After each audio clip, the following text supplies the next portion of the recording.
Are you looking to level up your marketing game in 2024 as a flower farmer? I've got just the video series for you. This video is going to be the first of a multi-part video series focused on marketing. So today we're going to talk about marketing fundamentals 101. And then in the next video, we're going to talk about building a customer base. And then in the final video, we're going to talk about what it's like to retain and engage that customer base. So if you're new to my channel, my name is Jessie. I typically make YouTube videos focused on the business side of things. I am entering to my third year of flower farming in New Jersey in zone 7A. Now, in my day job, I do work in marketing, and I also have another side hustle, e-commerce company that is basically a shampoo bar company at this point, but I had built that company close to 6 figures at the height using principles of marketing and social media.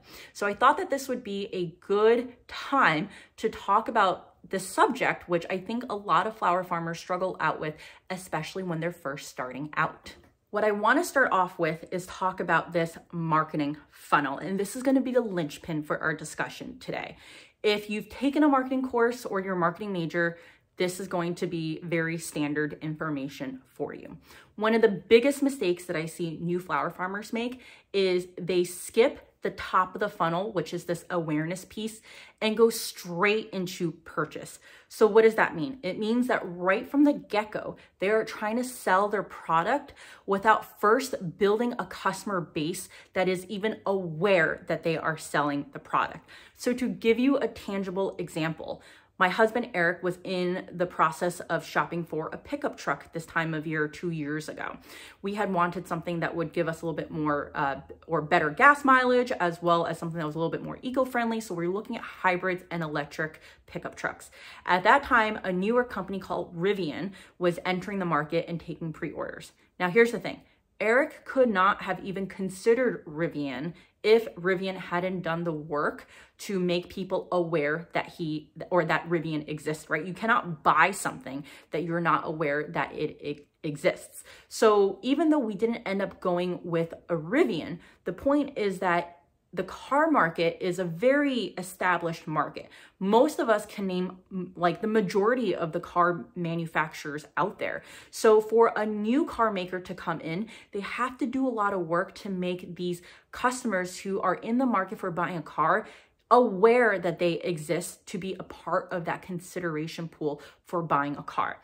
And I would say that the same thing is relevant for flowers. Think about how commoditized flowers are. You can go down to your local grocery store, you can go to a florist, you can go to a Target in the US and they will have flowers. You can buy flowers practically anywhere. So the first step to getting people to buy your flowers is to let them know that you exist. But beyond letting them know that you exist, you need to differentiate yourself, or what we call have a positioning, brand positioning here, to let people know what makes you stand apart from the others. So for example, in my personal case, I am a flower farm that focuses on the shoulder season and providing local flowers to my community at a time when there are few other local flowers.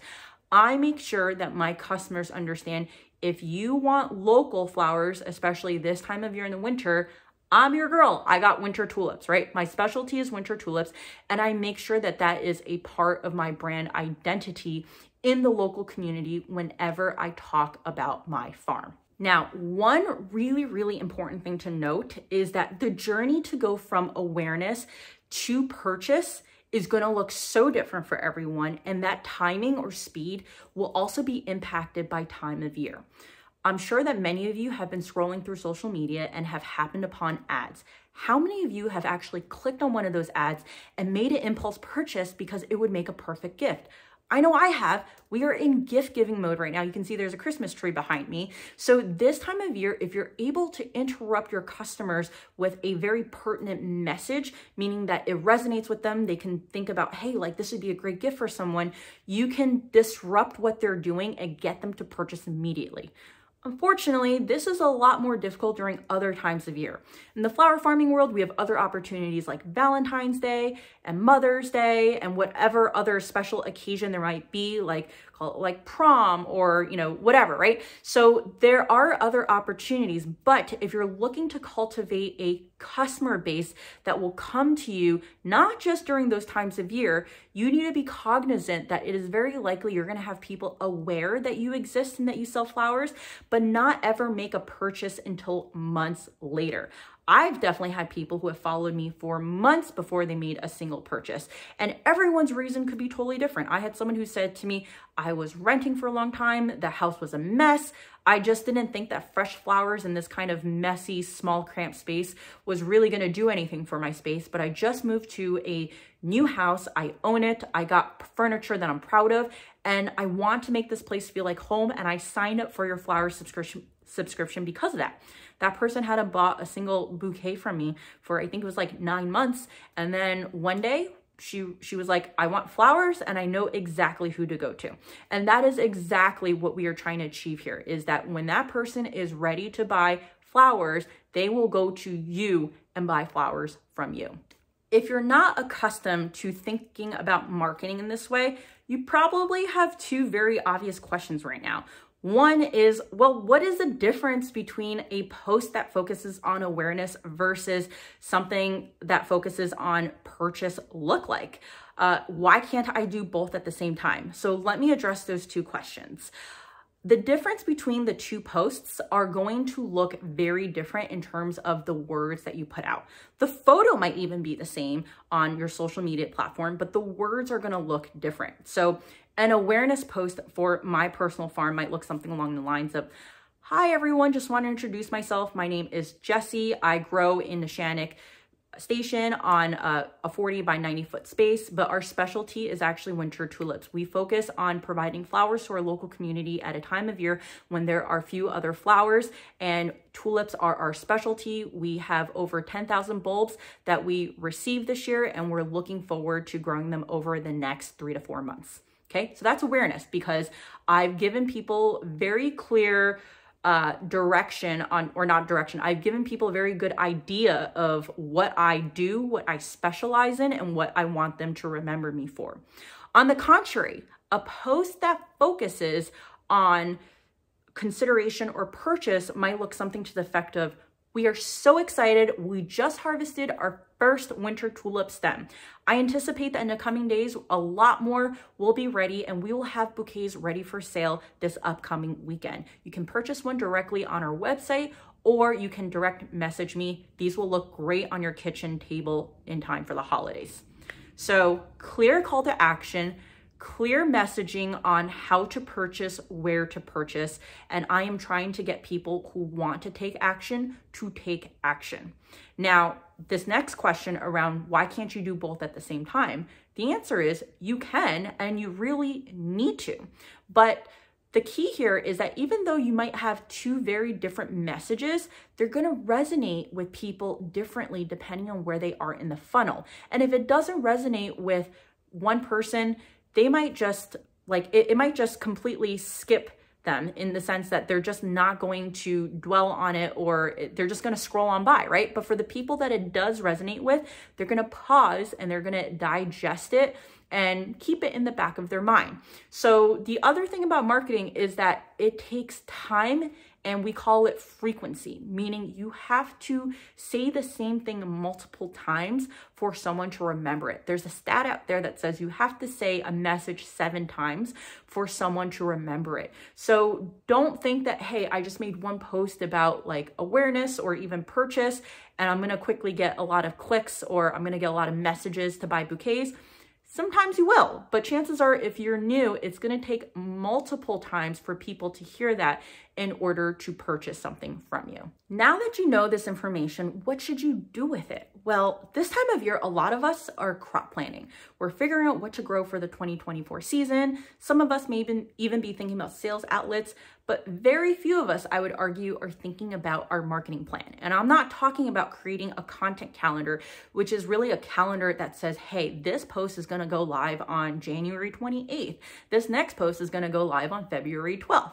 I'm not talking about that. I'm talking about taking that 30,000 foot view, step back, and saying to yourself, okay, when I look at my following, especially on my Facebook page where there is more of a localized following, I would say that about 10% of people following me here are actually purchasing from me. How do I get that other 90% to purchase from me this year, right? Create what that looks like. Do you have to do a better job of brand positioning, of convincing people what makes you stand out?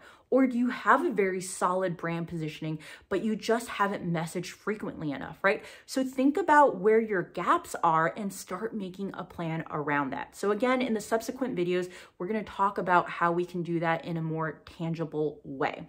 Now, a couple of considerations for you. If you're a completely new grower, like 2024 is your first season, I would not go out trying to sell subscriptions or gift cards this time of year.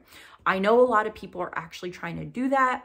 And I would say that in your first year, it's a lot about learning, but also about cultivating that following, getting people into that Facebook page to follow you, getting people into the funnel, right?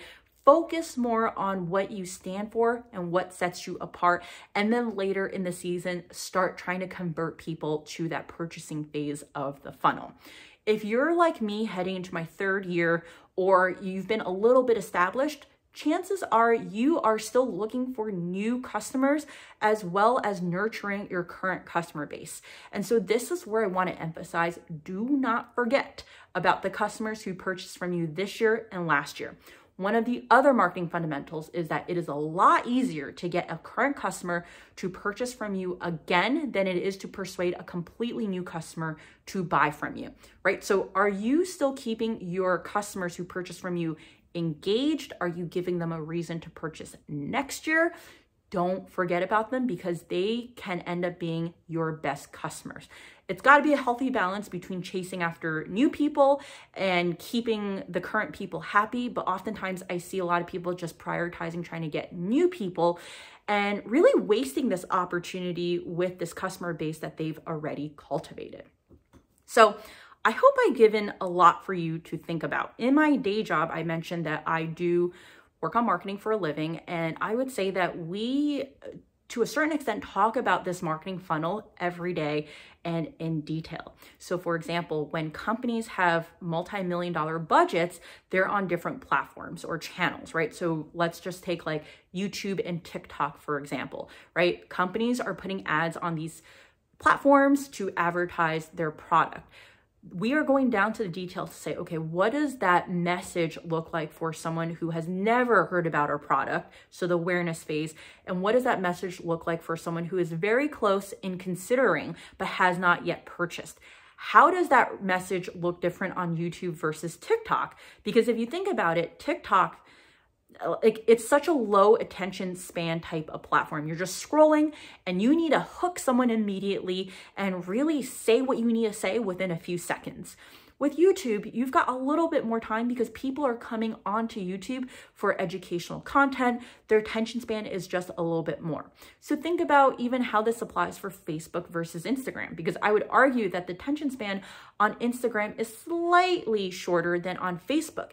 But even within Instagram, think about stories versus posts, right? Like even how we engage in those different types of those posts could look different. So I'm not saying you need to get down to that minutia of detail. I'm just saying that you need to think about, hey, have I actually thought about what my marketing looks like for customers who have not yet bought from me versus those who have bought from me? And if I'm completely new, have I thought about what just my brand positioning looks like so that when people are interested, I can continue to nurture them and I have a hook that actually brings them into the funnel. So plenty to think about. I will have more in the upcoming videos. If you want more information about this, I do have a Patreon where I will have accompanying articles to videos like this, and I will go into more detail about tangible examples. So it's $5 a month. So for the price of a fancy coffee, you can get access to those posts. And now we have a private Facebook group where we also will have discussions on videos like this. So it is a much smaller closed group type of sharing, but I think that that also makes for more meaningful and engaging conversation. So let me know if you have any questions in the comments below. If you have anything in specific that you want me to cover in the next couple of videos, and I'll definitely take that into consideration. So I will see you in the next one.